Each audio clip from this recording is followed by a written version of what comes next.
श्री गणेशाय नमः। श्री कृष्ण द्वारा युधिष्ठिर को सुनाई गई जया एकादशी व्रत कथा।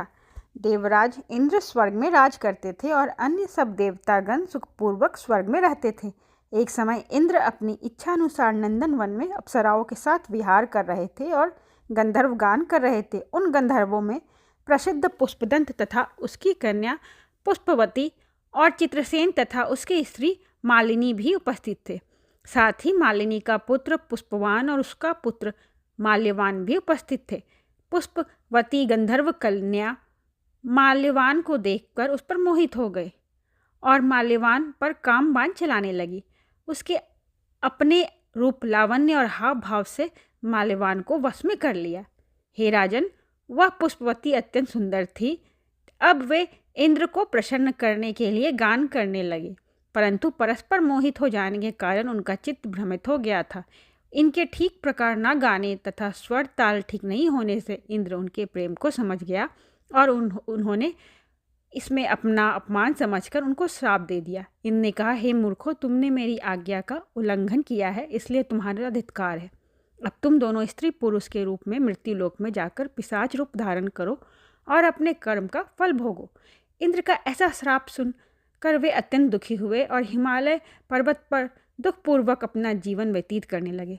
उन्हें गंध, रस तथा स्पर्श आदि का कुछ भी ज्ञान नहीं था। वहाँ उनको महान दुख मिल रहे थे। उन्हें एक क्षण की भी निंद्रा नहीं आती थी। उस जगह अत्यंत शीत था।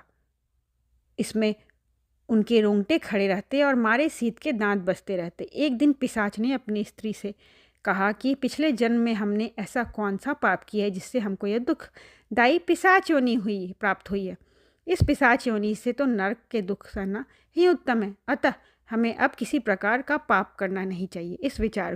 इस प्रकार का विचार करते हुए वे अपने दिन व्यतीत करते रहे। दैवयोग से उसी दिन माघ मास के शुक्ल पक्ष की जया नामक एकादशी आई। उस दिन उन्होंने कुछ भी भोजन नहीं किया एवं अच्छे अच्छे कर्म कार्य किए। केवल फल फूल खाकर ही नित्य दिन व्यतीत किया और सायंकाल के समय दुखी अवस्था में पीपल के वृक्ष के नीचे बैठ गए। उस समय सूर्य भगवान अस्त हो रहे थे। उस रात को अत्यंत ठंड थी।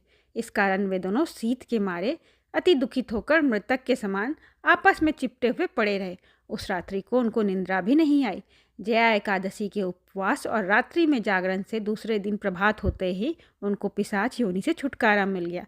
अत्यंत सुंदर गंधर्व और अप्सरा की देह धारण कर वे सुंदर वस्त्राभूषणों से अलंकृत होकर उन्होंने स्वर्गलोक में प्रस्थान किया।